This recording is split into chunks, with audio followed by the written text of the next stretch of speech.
हरि ओम नारायण। मैंने अपनी पिछली वीडियो में अलग पुरुष के बारे में बताया था, पर बहुत से लोग अलग पुरुष को जान नहीं पाते। आज अलग पुरुष को अच्छे से समझाने के लिए मैं प्रयास कर रहा हूँ, लोगों को बता पाऊँ। तो अलग पुरुष तो बहुत पीछे की बात हो गई। सर्वप्रथम अपने मन, बुद्धि, चित्त, अहंकार को व्यक्ति को समझना चाहिए कि मन क्या है, बुद्धि क्या है, चित्त क्या है और अहंकार क्या है। मन जो हम कुछ भी विचार करते हैं, शब्दों से जो भी चीज़ हम उच्चारण कर रहे हैं या अपने आप से बातें करते हैं, है ना, ये सब शब्दों के द्वारा होता है।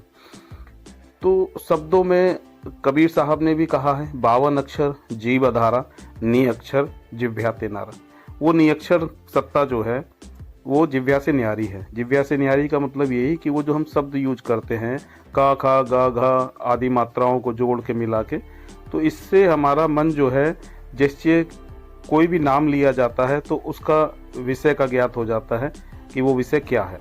बिना नाम के हम किसी विषय को हमारे चित्त और हमारी बुद्धि नहीं पकड़ पाती। इसलिए नाम रूप दो उपाधि हमें बताया गया है। इसी तरह मन, बुद्धि, चित्त, अहंकार ये भी जो है उपाधि स्वरूप है। जब तक आपके ये नहीं मिटेंगे, आप जो है ध्यान के अंतर स्थल में नहीं। इस अंतर स्थल में आने के लिए ही अलग पुरुष को पहले मैंने बताया, लेकिन लोग जल्दी से नहीं समझ पाते। तो पहले मन को समझें। मन क्या है? स्वयं एक निराकार सत्ता है। वो आकार को ही, किसी आकार का नाम होता है ना, उसका एक रूप होता है। उस नाम रूप को वो मन स्वयं निराकार सत्ता है। आप इसे ढूंढने जाओगे या आपको मिलेगा नहीं। तो वो निराकार सत्ता मन स्वरूप जो है, ये आकारों के नाम रूप को लेकर, है ना, उनको जो है बनाए रखता है।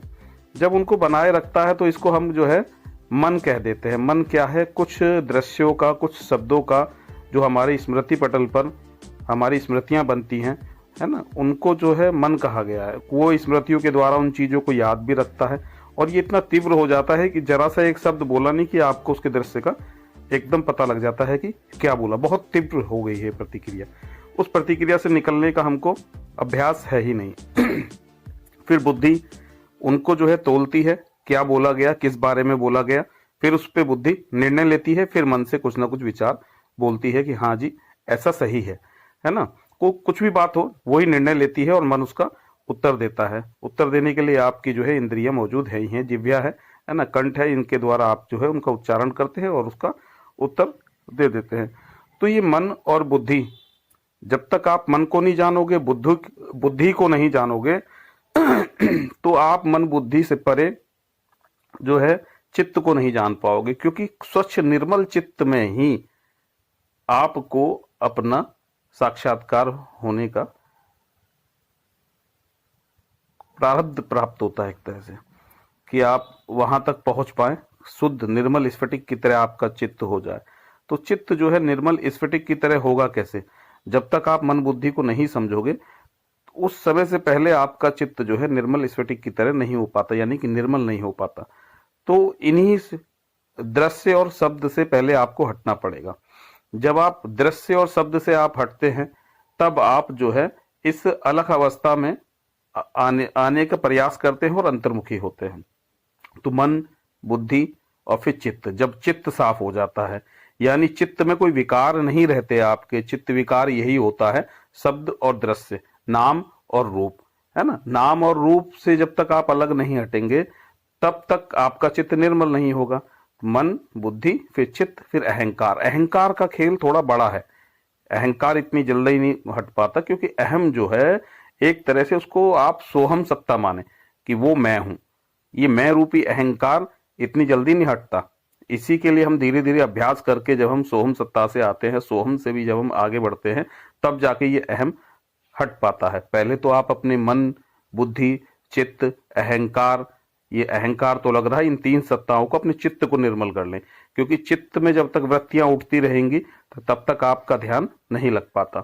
तो हम उस अलग पुरुष के लिए सीधे ही आपको डायरेक्ट डाल रहे थे, क्योंकि जब तक आप सत्संग नहीं सुनते, तब तक मन बुद्धि द्वारा निर्णय लेकर आप जो है, आपका चित्त निर्मल नहीं हो पाता। तो यही सत्संग जो है इसीलिए कराया जाता है कि आपका जो है चित्त शुद्धि हो जाए। जब चित्त शुद्धि हो जाती है तब आप ध्यान के लायक हो जाते हैं कि आप ध्यान लगा पाए। लेकिन हमने आपको अलग पुरुष जो बताया, वो अलग पुरुष सीधे ही आपको वहां उतारने की कोशिश की, क्योंकि बहुत लोग शुरुआती दौर में होते हैं सत्संग के, तो उनको पता नहीं होता कि अलग पुरुष क्या है। तो अलग पुरुष जो है चारों ओर ही, मान लीजिए ऐसा समझिए कि अलग अलग कोई दृश्य नहीं है, हम अलग अलग दृश्य को देखते हैं, उसके नाम रूप को देखते हैं। कोई भी चीज हो, जैसे पहाड़ ले लें, है ना, तो उसका एक नाम है, उसका उसका एक रूप है। सूरज है, उसका एक नाम है, उसका एक रूप है। तो अलग अलग बहुत सारे रूप हैं, वो मतलब खंड खंड होके आप उसके मतलब डिवाइडेशन करते हैं, है ना। तो जब अगर आप बिना डिवाइडेशन के देखें, संपूर्ण को देखें, पूरी फैली हुई दृष्टि से देखें, तो ये दृश्य जगत खुली आंखों से आपको दिखाई नहीं देता। तो उसी को जब उस अवस्था में हमारी दृष्टि हमारी जब रुक जाती है, जब टिक जाती है, जब हम एकटक होके उस दृष्टि से उस पूरे को पूरा करके देखते हैं ना, तब वहां आपकी ये दृष्टि रुक जाती है।